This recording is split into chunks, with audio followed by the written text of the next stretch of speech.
Bonjour, comment tu vas? Dans cette vidéo, nous verrons pourquoi vouloir changer le pervers à force d'amour est-il le grand drame des victimes. Je vous souhaite la bienvenue sur la chaîne Questions-Réponses. Aujourd'hui, les réponses seront présentées par Flore Cousper, Lola Thibault, Céline Martins et Tom Durand. Nous allons commencer avec la première réponse de Flore Cousper. Oui, le mot est juste, il est le drame qui a traversé ma vie. Quand tu es victime d'un arc, on s'attache aux premiers mois vécus, à cette image d'une magnifique histoire remplie de tant de passion, on est fusion, amour infini, inconditionnel, intemporel. Et puis, au bout de 6 ou 8 mois d'un amour fou, tout doucement, tel un goutte à goutte qui devient pour finir océan, la descente vers un abîme sans fond rempli de dévaluations, de critiques et de mots si terribles, qui, pour finir t'envahissent, te submergent, t'enferment dans un carcan de mal-être et de tristesse indéfinissable. Fini les SMS par dizaines, les petits cœurs de toutes les couleurs, les je t'aime à l'infini, non, ce n'est plus qu'un souvenir rempli de brouillard.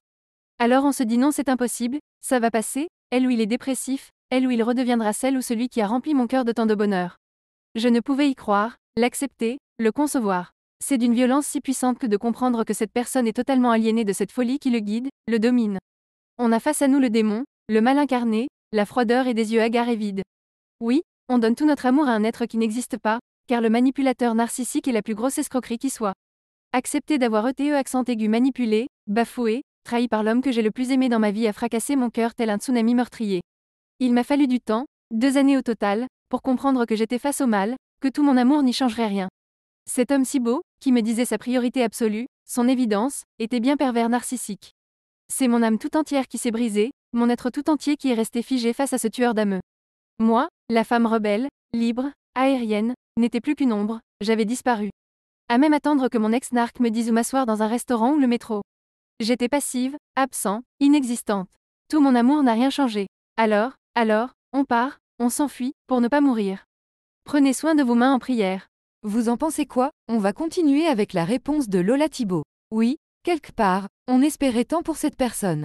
On a fait tellement d'efforts sur soi en fait, acceptant pratiquement tout, à s'oublier soi-même.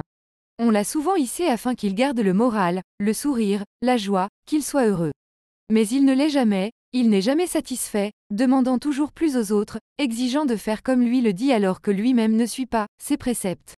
Mon patron me fait pas confiance, c'est les autres qui vont toujours sur les chantiers en déplacement. Alors que lui, il avait dit à sa patron qu'il voulait être surtout en atelier, le paradoxe, ma mère ne m'aime pas, elle m'a fait ci et ça. Des choses tellement gros quand on y repense, qu'on se dit qu'il n'est pas possible qu'il invente pareil truc au moment qu'il s'est confié. Il dit cela mais dès qu'elle a déménagé dans une autre région, il n'a eu qu'une idée, être pas loin d'elle. Donc on est parti s'installer pas loin de sa maman. À n'y rien comprendre, lorsque votre moitié vous parle, vous explique ses états d'âme tout en disant qu'il est plus fort que ça et s'en fout. On sait en fait pertinemment que non, donc on le soutient du mieux que l'on peut par amour surtout.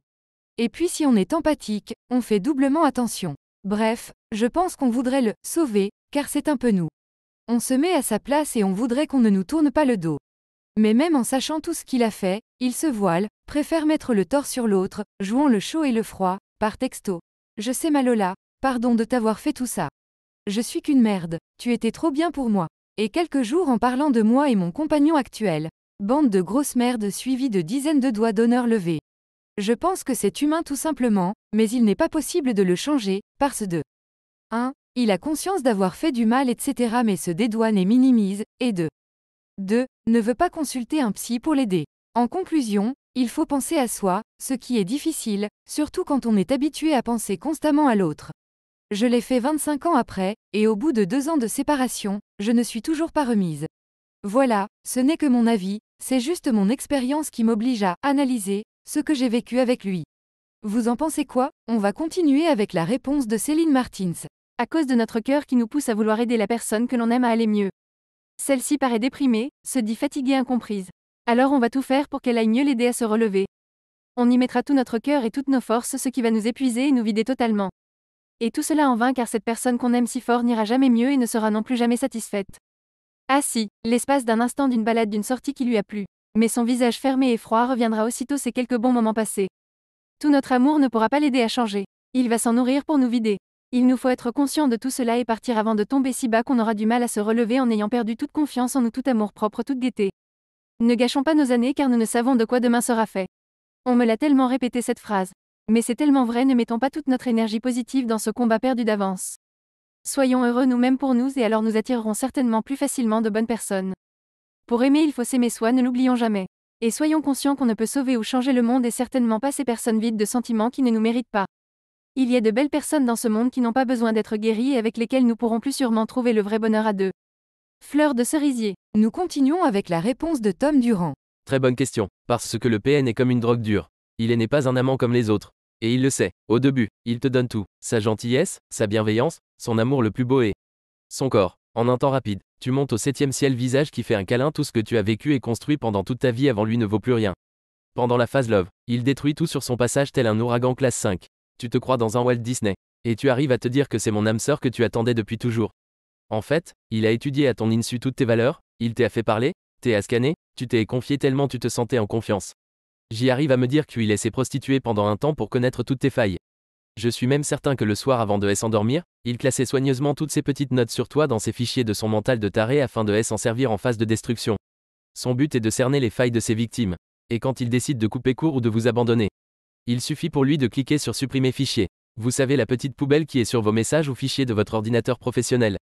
Et ben quand il fait ça, on comprend pas, on est sidéré. Comment un être humain peut faire ça à un autre être humain? Ils font ça et vous le savez toutes bien maintenant parce qu'il a une empathie proche du zéro telle une machine.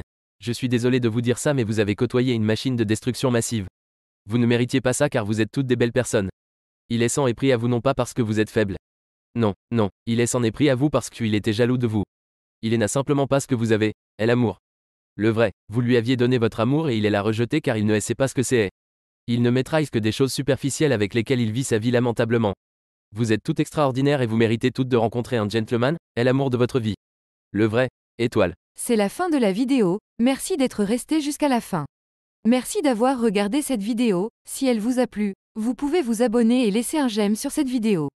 La vidéo est terminée, vous pouvez continuer de discuter de cette question en commentaire, ou trouver une autre question qui vous intéresse. À la prochaine.